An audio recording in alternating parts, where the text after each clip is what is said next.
नमस्कार। इस कथा पटल पर आप सभी कथा प्रेमियों का हार्दिक स्वागत है। आप अपना कीमती समय अपनी भाषा साहित्य के लिए निकालते हैं, इसके लिए आप सभी का बहुत बहुत धन्यवाद। आज के अंक में लाई हूँ एक बार फिर एक अलग सी कहानी जिसका शीर्षक है लवर्स। ये प्रेम करने वाले लवर्स कोई आम लवर्स नहीं है, ये निर्मल वर्मा के साहित्य संसार के लवर्स हैं। इनके चरित्र सोचते बहुत हैं। इस कहानी के लवर्स एक दूसरे से मिलकर क्या बातें करते हैं, क्या निर्णय लेते हैं, क्या ये वास्तव में लवर्स हैं? नई कहानी आंदोलन के अग्रदूतों में से एक निर्मल वर्मा का नाम कहानी और उपन्यास विधा में आधुनिकता बोध लाने वाले लेखकों में पहली पंक्ति में शामिल है। आइए सुने ये कहानी। एलप्स के सामने कॉरिडोर में अंग्रेजी अमेरिकी पत्रिकाओं की दुकान है। सीढ़ियों के नीचे जो बित्ते भर की जगह खाली रहती है, वहीं पर आमने सामने दो बेंचें बिछी हैं। इन बेंचों पर सेकंड हैंड किताबें, पॉकेट बुक, उपन्यास और क्रिसमस कार्ड पड़े हैं। दिसंबर, पुराने साल के चंद आखिरी दिन, नीला आकाश, कपकपाती करारी हवा, कत्थई रंग का सूट पहने एक अधेड़ किंतु भारी ढील ढोल के व्यक्ति आते हैं। दुकान के सामने खड़े होकर उबी निगाहों से इधर उधर देखते हैं। उन्होंने पत्रिकाओं के ढेर के नीचे से एक जर्द पुरानी फटी मैगजीन उठाई है। मैगजीन के कवर पर लेटी एक अर्धनग्न गौर युवती का चित्र है। वह यह चित्र दुकान पर बैठे लड़के को दिखाते हैं और आंख मारकर हंसते हैं। लड़के को उस नंगी स्त्री में कोई दिलचस्पी नहीं है, किंतु ग्राहक है और उसे खुश करने के लिए वह भी मुस्कुराता है। कत्थे सूट वाले सज्जन मेरी ओर देखते हैं, सोचते हैं शायद मैं भी हंसूंगा, किंतु इस दौरान लड़का सीटी बजाने लगता है। धीरे धीरे लगता है सीटी की आवाज उसके होठों से नहीं, उसकी छाती के भीतर से आ रही है। मैं दूसरी ओर देखने लगता हूँ। मैं पिछली रात नहीं सोया और सुबह भी जब अक्सर मुझे नींद आ जाती है, मुझे नींद नहीं आई। मुझे यहाँ आना था और मैं रात भर यही सोचता रहा कि मैं यहाँ आऊंगा, कॉरिडोर में खड़ा रहूंगा। मैं उस सड़क की ओर देख रहा हूँ जहाँ से उसे आना है, जहाँ से वह हमेशा आती है। उस सड़क के दोनों ओर लैंप पोस्टों पर लाल फेस्टन लगे हैं, बांसों पर झंडे लगाए गए हैं। आए दिन विदेशी नेता इस सड़क से गुजरते हैं। जब हवा चलती है, आकाश झंडों के बीच सिमट जाता है, नीले लिफाफे सा। मुझे बहुत सी चीजें अच्छी लगती हैं। जब रात को मुझे नींद नहीं आती तो मैं अक्सर एक एक करके इन चीजों को गिनता हूँ और जो मुझे अच्छी लगती हैं, जैसे हवा में रंग बिरंगे झंडों का फरफराना, जैसे चुपचाप प्रतीक्षा करना। अब ये दोनों बातें हैं। मैं प्रतीक्षा कर रहा हूँ, उसे देर नहीं हुई है। मैं खुद जानबूझकर समय से पहले आ गया हूँ। उसे ठीक समय पर आना अच्छा लगता है, न कुछ पहले न कुछ बाद में। इसलिए मैं अक्सर ठीक समय से पहले आ जाता हूँ। मुझे प्रतीक्षा करना, देर तक प्रतीक्षा करते रहना अच्छा लगता है। धीरे धीरे समय पास सरक रहा है। एक ही जगह पर खड़े रहना, एक ही दिशा में ताकते रहना, यह शायद ठीक नहीं है। लोगों का कौतूहल जाग उठता है। मैं कॉरिडोर में टहलता हुआ एक बार फिर किताबों की दुकान के सामने खड़ा हो जाता हूँ। कत्थई रंग के सूट वाले सज्जन जा चुके हैं और इस बार दुकान पर कोई ग्राहक नहीं है। लड़का एक बार मेरी ओर ध्यान से देखता है और फिर मैली झाड़न से पत्रिकाओं पर जमी धूल पोंछने लगता है। कवर पर धूल का एक टुकड़ा आ सिमटा है। बीच में लेटी युवती की चित्र पर धूल के कण उड़ते हैं। लगता है वह भी सो रही है। फुटपाथ पर पत्तों का शोर है। यह शोर मैंने पिछली रात को भी सुना था। पिछली रात हमारे शहर में तेज हवा चली थी। आज सुबह जब मैं घर की सीढ़ियों से नीचे उतरा था तो मैंने इन पत्तों को देखा था। कल रात ये पत्ते फुटपाथ से उड़कर सीढ़ियों पर आ ठहरे होंगे। मुझे यह सोचना अच्छा लगता है कि हम दोनों एक ही शहर में रहते हैं। एक ही शहर के पत्ते अलग अलग घरों की सीढ़ियों पर बिखर जाते हैं और जब हवा चलती है तो उनका शोर उसके और मेरे घर के दरवाजों को एक संग खटखटाता है। यह दिल्ली है और दिसंबर के दिन है। साल के आखिरी पत्ते कॉरिडोर में उड़ रहे हैं। मैं कनॉट प्लेस के कॉरिडोर में खड़ा हूँ और प्रतीक्षा कर रहा हूँ। वह आती होगी। मैं जानता था वह दिन आएगा जब मैं एलिप्स के सामने खड़ा होकर प्रतीक्षा करूंगा। कल शाम उसका टेलीफोन आया था। कहा था कि वह आज सुबह एलिप्स के सामने मिलेगी। उसने कुछ और नहीं कहा था। उस पत्र का कोई जिक्र नहीं किया था जिसके लिए वह आज यहाँ आ रही है। मैं जानता था कि मेरे पत्र का उत्तर वह नहीं भेजेगी। वह नहीं लिख सकती। वह लिख नहीं सकती। एक दिन उसने कहा था। उस दिन हम दोनों हुमायूं के मकबरे गए थे। वहां वह नंगे पांव घास पर चली थी। मुझे नंगे पांव घास पर चलना अच्छा लगता है, उसने कहा था। मैंने उसकी चप्पलें हाथ में पकड़ रखी थी। उसने मना किया था। इट इज नॉट डन, उसने अंग्रेजी में कहा था। यह उसका प्रिय वाक्य है। जब कभी मैं उसे धीरे से अपने पास खींचने लगता हूँ तो वह अपने को बहुत हल्के से अलग कर देती है और कहती है इट इज नॉट डन। मैंने उसकी चप्पलों को अपने रुमाल में बांध लिया था। रुमाल का एक सिरा उसने पकड़ा था, दूसरा मैंने। हम उस रुमाल को हिला रहे थे और चप्पलें बीच हवा में ऊपर नीचे झूलती थी। मकबरे के पीछे पुराना टूटा फूटा टेरेस था। उसके आगे रेल की लाइन थी। बहुत दूर जमुना थी जो बहुत पास दिखती थी। उसके नंगे सांवले पैरों पर घास के भूरे तिनके और बजरी के दाने चिपक गए थे। मेरी ऐनक पर धूल जमा हो गई थी, लेकिन मैं रुमाल से उसको नहीं पोंछ सकता था क्योंकि रुमाल में चप्पलें बंधी थी और उसके पांव अभी तक नंगे थे। तब मैंने उसकी उनाबी साड़ी के पल्ले से अपने ऐनक के शीशे साफ किए थे। वह नीचे झुकाई थी और उसने धीरे से पूछा, तुम यहाँ कभी पहले आए थे? हाँ, अपने दोस्तों के संग। उसने मेरी ओर झपकती आंखों से देखा। क्या किया था? मैंने कहा, दिन भर फ्लैश खेली थी। उसके स्वर में आग्रह था। और क्या किया था? शाम को बियर पी थी। वे गर्मी के दिन थे। तुम पीते हो? मैंने कहा, हाँ, पीता तो हूँ। किसी ने देखा नहीं? नहीं, अंधेरा होने पर पी थी और जाने से पहले बोतलें नीचे फेंक दी थी। नीचे कहाँ? टेरेस के नीचे। टेरेस के नीचे रेलवे लाइन है, जमुना है जो बहुत दूर है और बीच में पुराने किले के खंडहर है।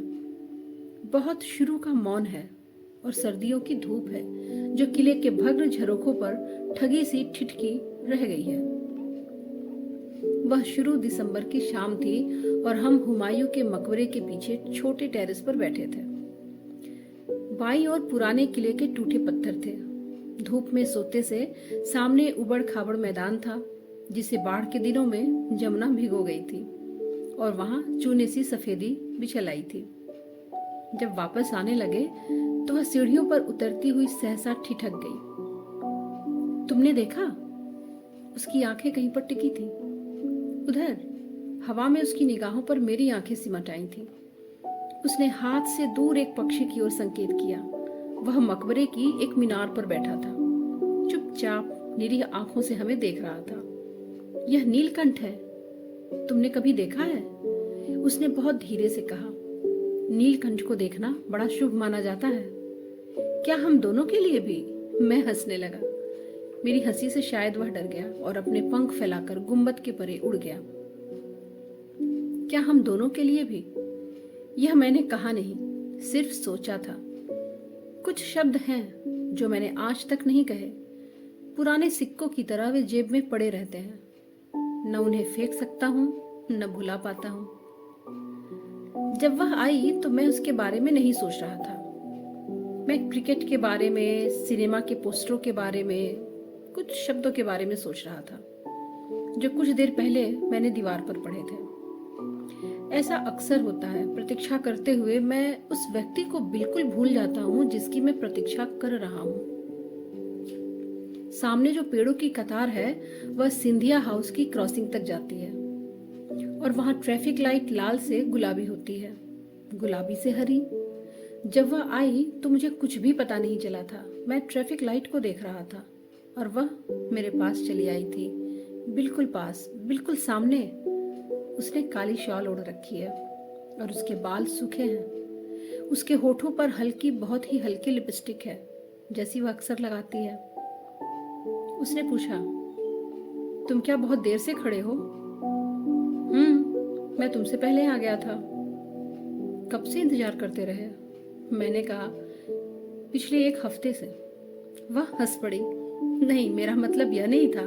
यहाँ कब आए थे? मैं नहीं चाहता कि वह जाने कि मैं रात भर जागता रहा हूँ। सिर्फ यह जानना चाहता हूँ कि उसने क्या निर्णय किया है। शायद मैं यह भी नहीं जानना चाहता। मैं सिर्फ उसे चाहता हूँ और यह मैं जानता हूँ।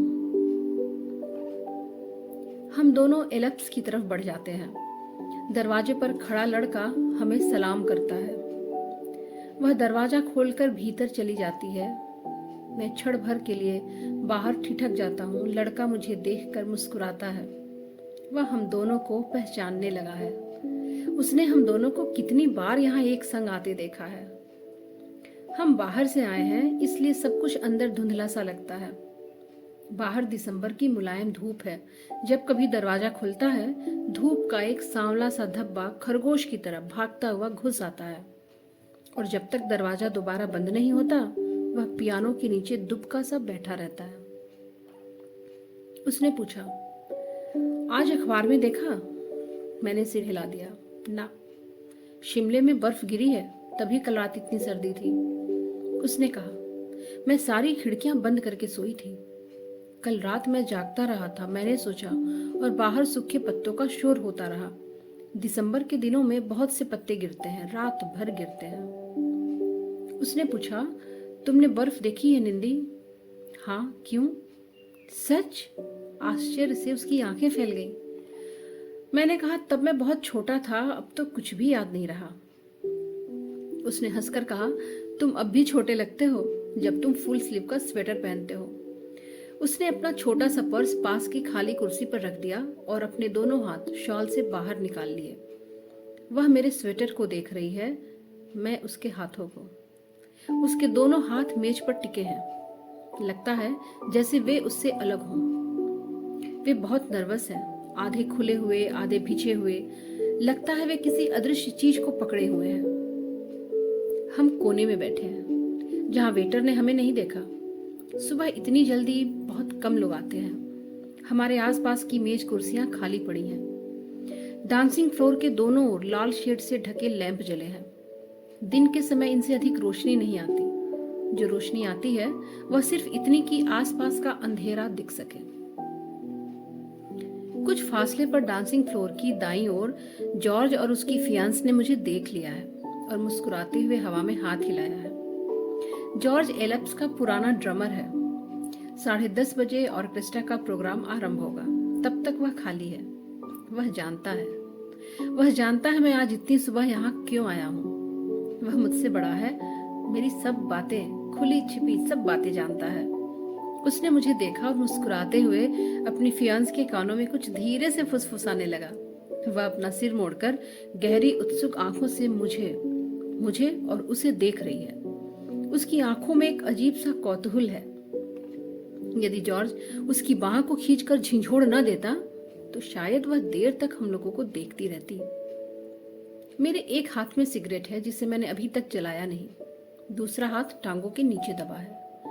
मैं आगे झुककर उसे दबाता हूँ। मुझे लगता है जब तक वह मेरे बोझ के नीचे बिल्कुल भिज नहीं जाएगा, वह ऐसे ही कांपता रहेगा। वेटर आया। मैंने उसे कोना कॉफी लाने के लिए कह दिया। वह चुप बैठी रही, कुर्सी पर रखे अपने पर्स को देखती रही। मैंने कहा, मैंने सोचा था तुम फोन करोगी। उसने मेरी ओर देखा। उसकी आंखों में हल्का सा विस्मय था। तुम काफी अजीब बातें सोचते हो। शायद यह गलत था। मैंने कहा, शायद तुम नाराज हो। पता नहीं, शायद हूं। मैं हंसने लगा। क्यों? तुम हंसते क्यों हो? कुछ नहीं, मुझे कुछ याद आ गया। उसने पूछा, क्या याद आ गया? तुम्हारी बात? It is not done. उसका निचला होंठ धीरे से कांपा था, तितली सा जो उड़ने को होती है और फिर कुछ सोचकर बैठी रहती है। तुम उस दिन ठीक समय पर घर पहुंच गई थी। किस दिन? उस दिन जब हम हुमायूं के मकबरे से लौटे थे। ना, बस नहीं मिली। बहुत देर बाद स्कूटर लेना पड़ा। उस रात बड़ा अजीब सा लगा। कैसा अजीब सा? मैंने पूछा। उसने कहा, देर तक नींद नहीं आई और देर तक मैं उस नीलकंठ के बारे में सोचती रही जो हमने उस दिन देखा था मकबरे के गुंबद पर। नीलकंठ। मुझे वह शाम याद आती है। उस शाम हम पवेलियन के पीछे टेरेस पर बैठे थे। मेरे रुमाल में उसकी चप्पलें बंधी थी और उसके पांव नंगे थे। घास पर चलने से वे गीले हो गए थे और उन पर बजरी के 2-4 लाल दाने चिपके रह गए थे। अब वह शाम बहुत दूर लगती है। उस शाम एक धुंधली सी आकांक्षा आई थी और मैं डर गया था। लगता है आज वह डर हम दोनों का है, गेंद की तरह। कभी उसके पास जाता है, कभी मेरे पास। वह अपनी घबराहट को दबाने का प्रयत्न कर रही है जिसे मैं नहीं देख रहा। मेज के नीचे कुर्सी पर भींचा मेरा हाथ कांप रहा है जिसे वह नहीं देख सकती। हम केवल एक दूसरे की ओर देख सकते हैं और यह जानते हैं कि ये जाते वर्ष के कुछ आखिरी दिन हैं। और बाहर दिसंबर के उन पीले पत्तों का शोर है जो दिल्ली की तमाम सड़कों पर धीरे धीरे झर रहे हैं। मुझे लगता है जैसे मैं वह सब कुछ कह दूं जो पिछले हफ्ते के दौरान सड़क पर चलते हुए, बस की प्रतीक्षा करते हुए, रात को सोने से पहले और सोते हुए पल छीन सोचता रहता हूँ, अपने से कहता रहता हूँ। मैं भूला नहीं हूँ। कुछ चीजें हैं जो हमेशा साथ रहती हैं, उन्हें याद रखना नहीं होता। कुछ चीजें हैं जो खो जाती हैं, खो जाने में ही उनका अर्थ है, उन्हें भुलाना नहीं होता। वेटर आया। कॉफी की बोतल से पहले उसके और फिर मेरे प्याले में कॉफी उड़ेल दी। हमारे सामने वाली मेज पर एक अंग्रेज युवती आकर बैठ गई। उसके संग एक छोटा सा लड़का है जो उसकी कुर्सी के पीछे खड़ा है। युवती का चेहरा मीनू के पीछे छिप गया। What will you have, Sunny? लड़का पंजों के बल खड़ा हुआ, सिर झुकाकर मीनू को देख रहा है। लड़के ने जुबान बाहर निकालकर बिल्ली की तरह नाक सिकोड़ ली। Oh shut up, won't you sit down? Dancing floor के पीछे जो कुर्सियां अभी तक खाली पड़ी थी वे धीरे धीरे भरने लगी। लगता है बाहर सूरज बादलों में छिप गया है। सामने खिड़की के शीशों पर रोशनी का हल्का सा आभास है। जब दरवाजा खुलता है तो पहले की तरह धूप का टुकड़ा भीतर नहीं आता, सिर्फ हवा आती है और मैली सी धुंध दरवाजा खुलकर एकदम बंद नहीं होता। हम बाहर देख लेते हैं। बाहर सर्दी का धुंधलका है और दिसंबर का आकाश जो कुछ देर पहले बिल्कुल नीला था। जहां हम बैठे हैं वह एक कोना है। जब कभी हम यहाँ आते हैं, और ऐसा अक्सर होता है, तो यहीं बैठते हैं। उसे कोने में बैठना अच्छा लगता है। वह चम्मच से मेजपोश पर लकीरें खींचती हैं और मैं अपनी उन कहानियों के बारे में सोचता हूँ जो मैंने नहीं लिखी, जो शायद मैं कभी नहीं लिखूंगा, और मुझे उनके बारे में सोचना अच्छा लगता है। 2 दिन बाद क्रिसमस है। क्वींस वे की दुकानों पर इन दिनों भीड़ लगी रहती है। कुछ लोग खरीदारी करने के बाद अक्सर यहाँ आते हैं। उनके हाथों में रंग बिरंगी बास्केट, थैले और लिफाफे हैं। जब वे भीतर आते हैं वह दरवाजे की ओर देखने लगती है। उसकी आंखें बहुत उदास हैं। मैं उसकी बाहों को देख रहा हूँ। प्लास्टिक की चूड़ी और ज्यादा नीचे खिसक आई है और उसका निचला हिस्सा प्याले की कॉफी में भीग रहा है और चमक रहा है। निंदी, उसने धीरे से कहा और रुक गई। यह मेरे घर का नाम है। एक बार उसके पूछने पर मैंने बताया था। जब कभी हम दोनों अकेले होते हैं, जब कभी हम दोनों एक दूसरे के संग होते हुए भी अपने अपने में अकेले हो जाते हैं और उसे लगता है कि उसकी बात से मुझे तकलीफ हुई, तो वह मुझे इस नाम से बुलाती है। मेरा हाथ मेरे घुटनों के नीचे दबा है। लगता है अब वह क्षण आ गया है जिसकी इतनी देर से प्रतीक्षा थी। वह आ गया है और हम दोनों के बीच आकर बैठ गया है।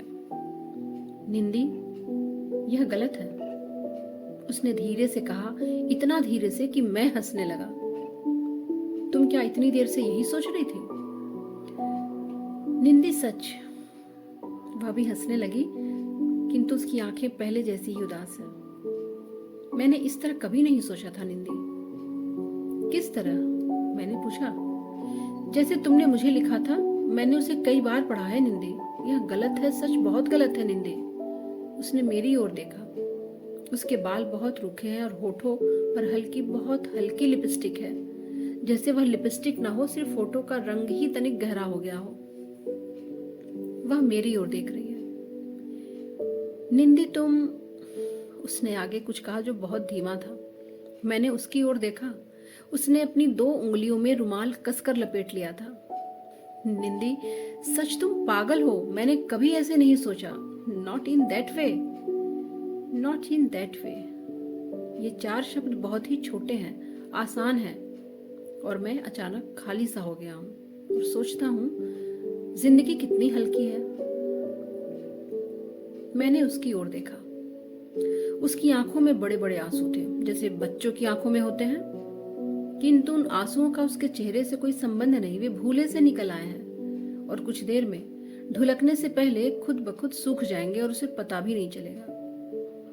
लेकिन शायद कुछ है जो नहीं सूखेगा। मैं कल रात यही सोचता रहा था कि वह ना कह देगी तो क्या होगा, और अब उसने कह दिया है और मैं वैसा ही हूँ। कुछ भी नहीं बदला। जो बचा रह गया है वह पहले भी था। वह सिर्फ है जो उम्र के संग बढ़ता जाएगा और खामोश रहेगा, बंद दरवाजे की तरह, उड़ते पत्तों की तरह, पुराने पत्थरों की तरह, और मैं जीता रहूंगा। उसके चेहरे पर शर्म और सहानुभूति का अजीब सा घुला मिला भाव है। सहानुभूति मेरे लिए, शर्म शायद अपने पर। निंदी, क्या तुम नाराज हो?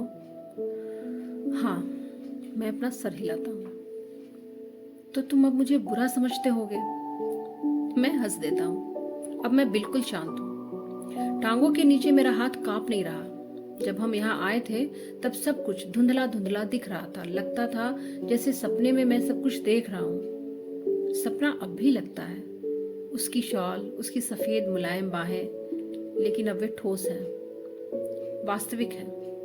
मैं चाहूं तो उन्हें छू सकता हूं और उन्हें छूते हुए मेरा हाथ नहीं कांपेगा। Nindi, we can be friends, can't we? उसने अंग्रेजी में कहा। जब वह किसी बात से बहुत जल्दी घबरा जाती है तो हमेशा अंग्रेजी में बोलती है, और मुझे उसकी यह घबराहट अच्छी लगती है। मैं कुछ भी नहीं कहता, क्योंकि कुछ भी कहना कोई मानी नहीं रखता, और मुझे मालूम है जो कुछ मैं कहूंगा वह नहीं होगा। जो कहना चाहता हूं वह शब्दों से अलग है। इसलिए 15-20 वर्ष बाद जब मैं दिसंबर की इस सुबह को याद करूंगा तो शब्दों के सहारे नहीं। याद करने पर बहुत सी बेकार निरर्थक चीजें याद आएंगी, जैसे वह क्रिसमस के 2 दिन पहले की सुबह थी, हम एल्प्स में बैठे थे और बाहर दिसंबर के पीले पत्ते हवा में झड़ते रहे थे। क्योंकि यह कहानी नहीं है, ये कुछ ऐसी बातें हैं जिनकी कहानी कभी नहीं बनती। यही कारण है कि मैं बार बार मन ही मन दोहरा रहा हूँ। ये वर्ष के अंतिम दिन है। बाहर दुकानों पर क्रिसमस न्यू ईयर कार्ड बिक रहे हैं। यह दिल्ली है, हमारा शहर। बरसों से हम दोनों अलग अलग घरों में रहे हैं, किंतु आज की सुबह हम दोनों अपने अपने रास्तों से हटकर इस छोटे से कैफे में आ बैठे हैं, कुछ देर के लिए। कुछ देर बाद वह अपने घर जाएगी और मैं जॉर्ज के कमरे में चला जाऊंगा। सारी शाम पीता रहूंगा। सच निंदी, कांट वी बी फ्रेंड्स? उसके स्वर में भीगा सा आग्रह है। मैं मुस्कुराता हूँ। मुझे एक लंबी सी जम्हाई आती है। मैं उसे दबाता नहीं। अब मैं बिना शर्म महसूस किए उससे कह सकता हूँ कि कल सारी रात मैं जागता रहा था। उसने पूछा, क्या सोच रहे हो? मैंने कहा, बर्फ के बारे में। तुमने कहा था कि शिमला में कल बर्फ गिरी थी। हाँ, मैंने अखबार में पढ़ा था और मैं देर तक तुम्हारे बारे में सोचती रही। रात भर बर्फ गिरती रही और मुझे पता भी नहीं चला। इसलिए कल रात इतनी सर्दी थी। मैं अपने कमरे की सारी खिड़कियां बंद करके सोई थी। जब कभी शिमले में बर्फ गिरती है तो दिल्ली में हमेशा सर्दी बढ़ जाती है। कुछ देर पहले मैं एलिप्स के आगे खड़ा था। मैं पहले आ गया था और ट्रैफिक लाइट को देखता रहा था। मैंने 10 तक गिनती गिनी। सोचा था यदि 10 तक पहुंचते पहुंचते बत्ती का रंग हरा हो गयागा तो वह हाँ कहेगी, नहीं तो नहीं। किंतु अब मैं शांत हूं। और निंदी, तुमने यदि पत्र में ना लिखा होता तो अच्छा रहता। अब हम वैसे नहीं रह सकेंगे जैसे पहले थे। और मैं जागता रहा था। मैंने सोचा, तुमने नहीं सुना? कल रात देर तक दिल्ली की सूनी सड़कों पर बत्ते भागते रहे थे। मैंने कहा, मैं खिड़कियां बंद करके सो गई थी। उसने कहा, और मुझे सपने में हुमायूं का मकबरा दिखाई दिया। तुम जोर से हंसे थे और बेचारा नीलकंठ डर से उड़ गया था। हम दोनों चुप बैठे रहे। कुछ देर बाद उसकी पलकें ऊपर उठी। उसने पूछा, क्या सोच रहे हो? मैं चुपचाप उसकी ओर देखता रहा। बर्फ के बारे में, मैंने धीरे से कहा। हम उठ खड़े होते हैं। ऑर्केस्ट्रा शुरू होने वाला है और हम उसके शुरू होने से पहले ही बाहर चले जाना चाहते हैं। दरवाजे के पास आकर मैं ठहर जाता हूँ और आखिरी बार पीछे मुड़कर देखता हूँ। मेजपोश पर वे लकीरें अब भी अंकित हैं जो अनजाने में उसने चम्मच से खींच दी थी। उन लकीरों के दोनों ओर 2 प्याले हैं जिनसे हमने अभी अभी कॉफी पी थी। वे दोनों बिल्कुल पास पास पड़े हैं और कुछ देर तक वैसे ही पड़े रहेंगे जब तक बैरा उन्हें उठाकर नहीं ले जाएगा। वे 2 कुर्सियां भी हैं जिन पर हम इतनी देर से बैठे रहे थे और जो अब खाली हैं। कुछ देर तक वे वैसी ही खाली प्रतीक्षारत पड़ी रहेंगी। जॉर्ज की फियांस ने मुझे देखा है। वह मुझे देखती हुई शरारत भरी दृष्टि से मुस्कुरा रही है। वह समझती है कि हम दोनों लवर हैं। जॉर्ज ने शायद उसे बताया होगा। जॉर्ज स्टेज पर ड्रम के आगे बैठा है। कुछ ही देर में ऑर्केस्ट्रा शुरू हो जाएगा। जॉर्ज ने भी मुझे देख लिया है। वह धीरे से ड्रम स्टिक हवा में घुमाता है। गुड लक, उसने कहा और धीरे से आंख दबा दी। मैं बाहर चला आया। बाहर बादल छट गए हैं। कॉरिडोर में धूप सिमट आई है। एलिप्स के बाहर अंग्रेजी पत्रिकाओं की दुकान पर कुछ लोग जमा हो गए हैं। सामने क्वींसवे की दुकानों के आगे भीड़ लगी है। क्रिसमस रिडक्शन सेल की तख्तियों पर टंगे रंग बिरंगे रिबन हवा चलने से फरफराने लगते हैं। उनके पीछे दिसंबर का नीला आकाश फैला है। मुझे एक लंबी सी जम्हाई आती है और आंखों में पानी भर आता है। उसने पूछा, क्या बात है? मैंने कहा, कुछ नहीं। मुझे कुछ क्रिसमस कार्ड खरीदने हैं, मेरे संग आओगे? उसने कहा। मैंने कहा, चलो, मैं बिल्कुल खाली हूं। हम दोनों क्वींसवे की ओर चलने लगते हैं। जरा ठहरो, मैं अभी आता हूं। मैं पीछे मुड़ गया और तेजी से कदम बढ़ाता हुआ अमेरिकी पत्रिकाओं की दुकान के सामने आ खड़ा हुआ। पुरानी पत्रिकाओं का ढेर मेरे सामने बेंच पर रखा था। मैं उन्हें उलट फेर कर नीचे से एक मैगजीन उठा लेता हूँ। वही कवर है जो अभी कुछ देर पहले देखा था। वही बीच का दृश्य है जिस पर एक अर्धनग्न युवती धूप में लेटी है। मैंने पूछा, क्या दाम है? लड़के ने मुझे देखा, दाम बताया और मुस्कुराते हुए सीटी बजाने लगा। दोस्तों, आशा करती हूँ कि निर्मल वर्मा की ये कहानी आपको पसंद आई होगी। चैनल को लाइक करें, शेयर करें और हाँ, सब्सक्राइब करें। मैं हर अंक में लेती आऊंगी प्रतिष्ठित लोकप्रिय कहानियों की क्लासिक कहानियां इस कथा चैनल पर, जिसका नाम है कुछ किस्से कुछ कहानियां। नमस्कार, बहुत बहुत धन्यवाद।